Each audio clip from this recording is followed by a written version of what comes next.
In this episode of Chop Brew, we get some pro tips on a smoked Doppelbock from Fair State Brewing Cooperative. We taste the Cooperator Doppelbock with brewer Zach Schroeder, who tells us how both rye and smoked malts factor into the recipe. We also ponder the beauty of hot poker beers in the winter and techniques for aging in a foeder, including a neat trick for getting more wood flavor into your beer. Sit tight, that's just ahead. This and all Chop and Brew pro tip interviews are brought to you with support from Imperial Yeast. Their catalog of yeast for homebrewers and pro brewers includes the limited edition Pilgrimage Lager strain, perfect for your Doppelbock, Maibock, or other late winter lager brewing projects. And of course, the Patreon party people! Join them and keep the show poppin' like an airlock at patreon.com/chopandbrew.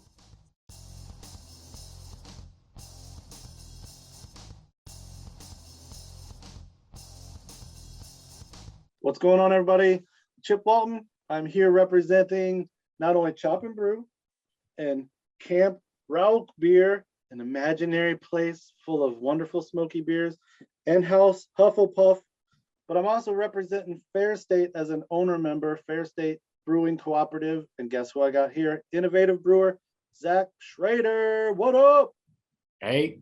We're here drinking a very unique, special beer that I've had a lot of, not necessarily tonight, but over the last month. I've probably bought more of this beer than anything else. It's a smoked Doppelbock from the Taproom Brewery. Do you call it like the Innovation Brewery? What do you call the smaller brewery? Yeah, I mean it's got a few different names. Taproom Brewery is the good short hair. FS1, the original brewery. Okay. We're gonna talk about Cooperator Doppelbock. Zach, cheers. Appreciate you. Cheers. Give me some time, like right at the end of I'm sure what was a busy day. So tell me a little bit about this. So like it's Doppelbock season. It's been kind of a weird year where I've actually had a lot of versions of Doppelbock, which isn't the case a lot of years. They just kind of fell in my lap. And when I saw that you guys were brewing this, I was just like, yes, it's smoke, it's Doppelbock. And then on top of that, it's foeder age. So kind of walk me through how it became all of these things. Sure. Yeah. Well, anybody who's familiar with Fair State is probably aware that smoked beers are something that we lean into, and as you said, it is Doppelbock season in Minnesota. It's a perfect cold weather drinking beer, especially in the times we're living in, where you might want to be outside when you're having that beer, and just seemed like a real fun thing to give a try. I've never brewed or written a recipe for a Doppelbock before, so it was pretty fun to give it a go. And yeah, then we have a just a tiny little 6.5 barrel Foeder Crafters foeder that we condition beers in, and we happen to have some availability, and so this spent, I want to say it was just a hair over 2 months in that foeder after the primary fermentation was done. And tell me about just kind of the recipe. How did you come to kind of take the Doppelbock as this like really iconic traditional winter brew, and your little brainstorm session, somebody was like, smoke it. Yeah, I'm almost positive, from my recollection, that was Nico. Because Nico loves smoked beers. I like smoked beers quite a bit myself. And so we just kicked around the idea, and I think the idea for a Doppelbock came up first, and then just we were discussing smoked malt anyway, and seemed like a fun way to try it out. And it's also got some rye malt. So can you, with a broad stroke, kind of like break down the malt bill that you landed on? Because a Doppelbock is like a Maibock. And I wouldn't have really thought of this except for having had maybe a dozen or so over the last 2 or 3 months, man. They can be like ruby, light red. They can be got like the Optimator, I think that we have. No, the Salvatore is like almost stout like in its appearance for sure, and almost kind of in its impression. So how did you kind of dial in what you wanted to do with the Doppelbock? And then how did like smoke and rye kind of work into these elements? Yeah, so when I'm working with a beer that has noble hops, and this is Hallertau, if I can work in rye, sometimes I think that's a really nice way to accentuate the like earthy, like herbal spiciness. I think rye adds like a nice spice as well. And so it's all it's all Weirmann. The base is Munich, and then it was 800 pounds of grain, and like 85 or so percent of that is just Munich, and then there's a bag of the crystal rye or Cara rye or whatever they call it. That way I figured, add a little bit of that like ruby tint and a little bit of like more perceived sweetness, some just more locked in sugars. Um, and then, but then also get some rye flavor out of that. You get like, I wanted to keep the rye minimal where like, hopefully you don't just take a sip and be like, oh man, this is a rye beer. But if you can pick up on it, that's fine with me. And then there's about 4% beechwood smoked malt. And I really like the beechwood because I think it's just a little more subtle smoke flavor than some of the other smoked malts you get. I think some of them, it's the window of underdoing it versus overdoing it is very small, and I think there's a little more leeway with the beechwood. And I think it's just a smoother flavor. You don't get that like hot dog water note from it. And the other thing is, I think that smoked malt ages very nicely. It oxidizes nicely, and I knew this would be spending a little time in the foeder. It would be lagering for a little while and then sitting in the foeder for a little while. And I think in my experience, a lot of smoked malt can kind of go from almost like a mesquite, like barbecue type flavor into almost more of like a cherry cola type flavor as it oxidizes and matures and evolves. And I thought that would complement this beer nicely. The smoke does something that like no other Doppelbock among the ones I've had this year do, and it adds that little like, and this could be the food or two, like a little bit of a nice astringency or a little bit of a drying that makes it just less of kind of like a malt compress dropping on your palate. Yeah, I see what you mean. I wouldn't have thought, like, I wouldn't have picked up on that specifically if you hadn't said that. But yeah, for sure. I think like especially because the foeder has not been used that long. I think like we're still pulling a lot of tannins out that really, so like my recipe design is probably going to change as the foeder changes. But right now it has a very pronounced effect in a very short time. So you get a lot of bang for your buck right now. It's kind of funny. I walked in to get a crowler and ran into a couple of fellow member owners. And the one guy was like, dude, I just sat down on my laptop and started working. He was like, I had no idea it was smoke. And I was like, well, it's really subtle and soft.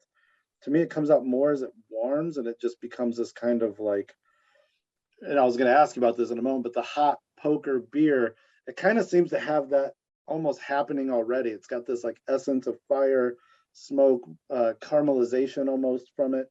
It's nuanced. That was kind of the goal. Yeah, to me, it's almost like you were drinking this beer near a fire, and that's okay. And I think the crystal malts add like almost like a dark fruit, like a fig or something type flavor to it. So there's almost like a smoked fig note to it that I like. And well, I'm a little embarrassed to admit it, being a native Minnesotan, but I'd never had a poked beer before. Yeah. We did the event, and I was very, very happy with how the beer came out before and after poking it, and the flavors that were in it, I thought lended itself well to that process. Oh, of course. So if anybody doesn't know, the hot poker beer, like here in Minnesota, Bachfest down in New Ulm, Shells is kind of like where it happens. But all of a sudden, you guys were at least one of four breweries that I heard kind of doing it So you get a wrought iron or a stainless steel poker red hot in a fire, and you put it in, and it cooks and bubbles and sizzles. And you guys had an event that I sadly had to miss, but what does it kind of caramelize? It almost kind of like toasted marshmallow effect on the beer, I'd imagine. Yeah. It creates like, it warms the beer up a little bit, which changes the experience anyway. But it gives it a much creamier mouthfeel, and as it caramelizes the sugars. And then also there's like this little, like, I don't know the science behind it, but like this, like there's a little bit of foam in the middle that just tastes like toasted marshmallow. And Ooh. as you're sipping on it, you just get Yeah. like a little bit of off of that every time you take a sip, and it's just a really nice accent flavor. Yeah, box, now Doppelbocks. I've heard that Scottish and wee heavies are really good. It seems like anything that kind of leaned in to existing caramel flavors just kind of like gets accentuated.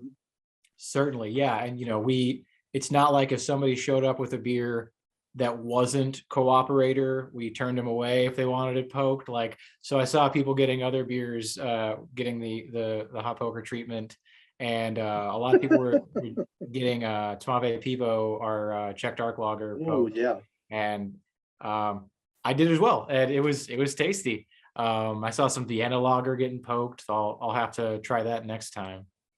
Yeah, I think that video you sent me was probably the Vienna lager. It was definitely lighter, but nobody was It's out neat. there like poking that like rhubarb cherry sour, right? Not that I saw, but if they did, I'd love to hear what they thought.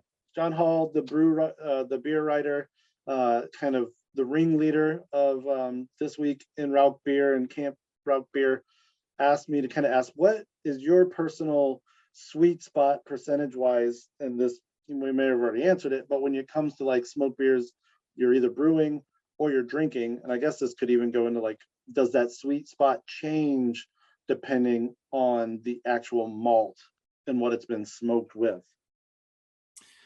That's an interesting question. I think my sweet spot is very beer style dependent. If it's, if I'm in Texas in the middle of summer playing some disc golf, like a super smoky Graz hits the spot,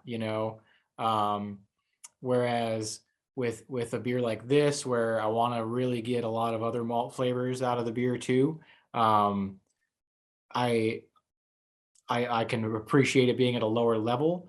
Yeah, this beer I think is right around 4% smoked malt, but up to 50% depending on the style. Like, I'm down. So it sounds like your brew house is just a little bit bigger than your foeder capacity. Is there any chance there's a not foeder aged version of Cooperator out there? There isn't. That Ooh. would be it would be cool to start doing things like that in the future, but just due to the size constraints of our brew house and cellar, I could not send that small of an amount of beer into the bright tank to be carbonated. So Yeah. it's kind of an all or nothing deal. Oh, should have ice bocked it. Ice doppelbock that mofo. Last thing I kind of want to bring up, and it's not related necessarily, other than the fact that the next beer that I've at least heard of being foeder aged is this all I get, which is a foeder aged mild. Can you talk a little bit about brewing those? Like, these are two opposite kind of ends of the foeder spectrum, right? Very much so. If nothing else, the the mild was in the foeder for half as long, and I can taste the foeder much more like readily on that beer. That's served on nitro too, so I don't know exactly how that brings out the foeder flavors compared to because I don't have a non-nitro version for comparison. But yeah, that's a 3.5% dark mild on nitro, and on that one I really wanted to lean into the oak character. It's got like some nice like oaky Chardonnay flavors that I thought would make it would lend itself to that style, make it even just more style appropriate. And one move that I've picked up from others is cooling a beer down to pull the beer out of the wood. So we just have a chiller plate in our foeder. You can't temp control it. It's either on or it's not. And so you could shut the chiller off. That's going to pull some beer out of the wood, kick the chiller back on. And that, like, so you moving the beer in and out of the wood gives you some real interesting oak flavor without just having to let it sit there forever. And I think it just like adds to the nuance in general. I did not know that. I mean, it makes sense. It's the physics of it, right? I used to. Of it. Yeah, I used to be the stout guy at my previous job, and so that was a move that we would do. Like if we were about to bottle up some whiskey barrel stout or something like that, we would put it in our walk-in cooler for a day or two before bottling it, just to really squeeze all that beer out of the wood, and it just gives it a lot more full flavor. Okay, so that's a good tip for anybody. I mean, if you got some caster wheels for your barrel and a cold room. Yeah. Or, I mean, I'm not sure exactly how that translates to the homebrew world, but I'm sure some creative people can figure out a workaround. Cool. Well, thanks for sharing all the details, giving away a little bit of the recipe and the percentages. I know all of our fans love that, and we're going to continue our exploration of smoked beers. Hopefully, maybe even with Zach. You never know. Zach, you'll probably be on again. I'll keep making beers, and I'll probably keep making smoked beers. All right, y'all. Chop for chop, brew for brew.